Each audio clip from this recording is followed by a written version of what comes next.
often than not, a lack of confidence holds people back from the success they want or from creating the things that they want in their lives. The thing is that confidence comes from competence.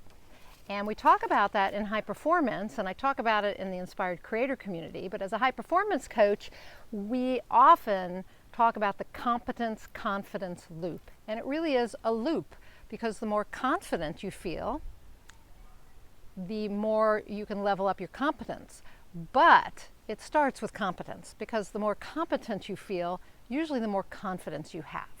So if you want to succeed at anything in life, you have to increase your competence, right? You get better at stuff, and then you have more success. But the thing is that most people don't feel confident enough to even work on increasing their competence. And the two are so tightly knit together that you really need to realize that if confidence is holding you back, one of the solutions, the antidote to that, is to have more competence, right? So as we think about that, well, it reminds me of a few things. Number one, you can think about it in terms of learning to walk, right? You didn't have any competence at walking when you were a little child, right? At 10, 11, 12 months. You just started working at it, and you worked at it and worked at it and worked. You know, the first time you pulled yourself up and you took one step and you fell down. And then you just kept going and you kept working at it, practicing over and over and over again, and you became competent. And as you became competent, you became way more confident, and you began to run and to jump and to do all these other things, right? So it reminds me a lot also of what Malcolm Gladwell writes about, the 10,000 hour rule, right? That when you do something for 10,000 hours, you get really good at it. You probably become the best at it. And so we want to be thinking about that. So the person who does 10,000 hours and gets super good at something has a lot of confidence in their ability, but it's not because they started out knowing how to do what they do, right? Now, they might have had a level of confidence, though, that allowed them to learn how to do what they do, to practice that skill. And so I want to talk a little bit about the things that affect your confidence, okay, besides competence, because they relate back to competence, because competence requires that you actually do something, that you learn something, right? That you improve your skills. And so what's holding you back from that? So the first thing tends to be fear, right? So fear, when we're afraid of something, we tend to not do anything. If we're stuck in our fear, we don't actually take action.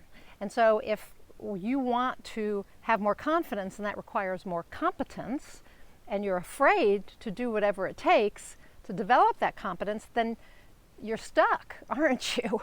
So you need to pay attention to whether or not you feel afraid, okay? Afraid to take those steps to go forward, right? So the antidote to feeling afraid to start something new or to level up in some way so that you feel more confident, the antidote to that is bold action. It's not courage, because courage is bold action. Okay, so you're not going to wait around for courage. I've talked about this in the Inspired Creator community and on my blog. You're not going to wait for courage. You're going to take bold action, and then you will be courageous.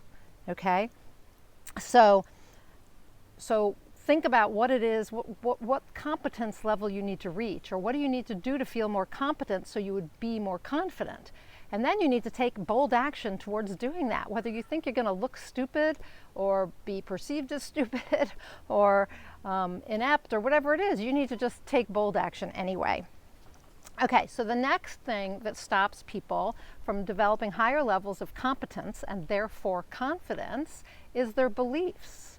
They have these old beliefs, such as, that they're not good enough, that they it's going to be too hard, they don't have time, right? So if these are your beliefs, or, I'm going to look stupid, every time I've ever tried something new, I looked stupid, people laughed at me, that's going to hold you back, right? And it plays on fears, because this is your fear that you'll be judged or whatever, right? But the fear of not having time, or the belief that you have no time, or the belief that you're not good enough to learn something new, this is based in the past. These are, you need to poke holes in these beliefs, okay? Because just because, you struggle to learn how to play the piano doesn't mean you're going to struggle to learn whatever the new skill is that you need to feel more competent and more confident, right? That happened in the past. It's not the present. But when you are thinking about the past and applying it to this moment as well as to the present, you're collapsing time and getting stuck in this past belief. And if you stop and you ask yourself, well, when else have I learned something new and been good at it? You'll find that throughout your life you've learned things like how to walk or how to be a parent, right? These are things we learn, and you have learned things in your life, things that were new, and you develop confidence by having competence. And so remember that. So poke holes in these beliefs. It's like the belief that you have no time to learn something new. That's BS. Everyone has time. We all have the same amount of hours in the day, and it's all a matter of how we use our time, right? How we use our time. And so you have to look at where you're spending your time and commit to doing what it takes to have more competence and then more confidence.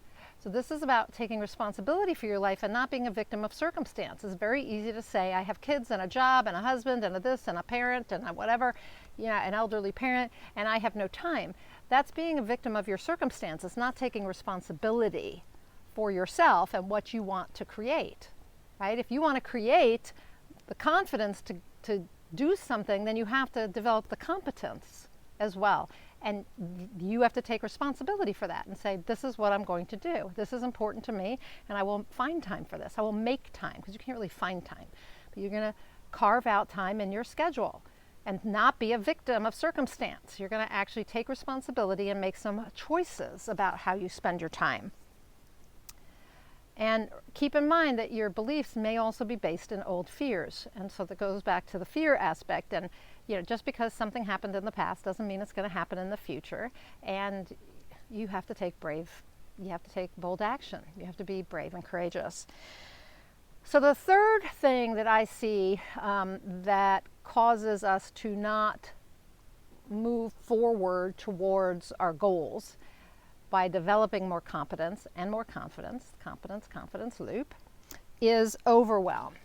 And if you feel overwhelmed, then you probably haven't broken down into manageable parts, or even some sort of a process or strategy, the steps you need to take to become more competent. So overwhelm comes when we have no plan. It just feels like too much. We don't know how we're going to accomplish it, right? But if you break down whatever it is you want to learn into manageable pieces, and you develop a strategy and a plan for accomplishing it, the overwhelm goes away and it feels really doable. And I learned this from one of my coaching clients, an author coaching client, and he process is his thing. Systems, I'll just say systems, are his thing. And he says you can learn anything by applying 30 minutes a day, but you need a system for it. And so I would say that you need, that is the antidote, is the system. And that's going to help you develop your competence, level up your competence so you have more confidence. And so that means looking at your schedule and planning your schedule. Get this learning time on your calendar. It also means maybe having some deadlines and knowing exactly what you have to accomplish in each one of your scheduled blocks of time when you're working on this.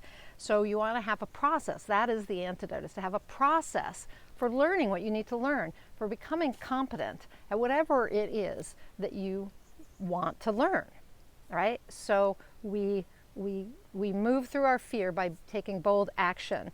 We poke holes in those old beliefs and realize that we can do anything right now if we believe we can, right? And then we create a process for how to learn what we need to learn.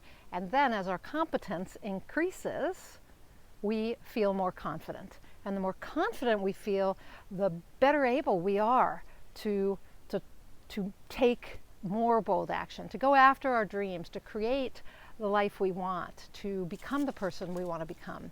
So I highly recommend that you take a look at where in your life you really are lacking confidence, and then see what you could do to increase your competence level. Again, competence, confidence loop. So it's looping around.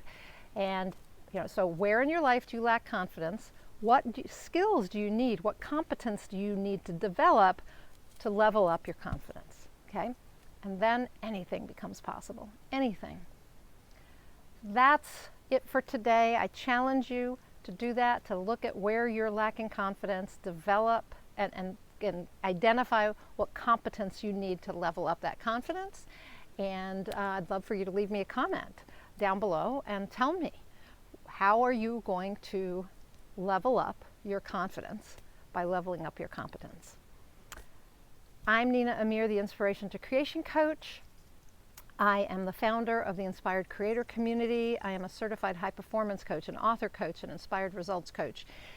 Lots of kinds of coaches, law of attraction coach, all kinds of things. So if you're interested in leveling up in any way, if you're interested in stepping into your best self, if you're interested in getting from where you are now to where you want to go without those negative beliefs and negative thoughts, limiting beliefs, negative thoughts, fears, all of that getting in your way, which is all this, then check out the Inspired Creator Community. And if you know that you have a soul purpose, if you know that there is way more to this world and this universe than what we see, if you are interested in mysticism and esoteric topics and metaphysics and the woo things, check out the Inspired Creator Community, because there I combine personal growth with spiritual growth. So a lot of the personal growth comes out of high performance coaching, but I also add in other things, and then I do inspired results training and coaching, which is the more esoteric aspect. And the basic idea is we're changing from the inside out, because when you change who you are and you step into being the person you know you can be and you want to be, the things around you change. You become the bold, powerful creator that you were meant to be. So if that's of interest to you, click above, check out the Inspired Creator Community, and until I talk to you next time, go out there and achieve more inspired results.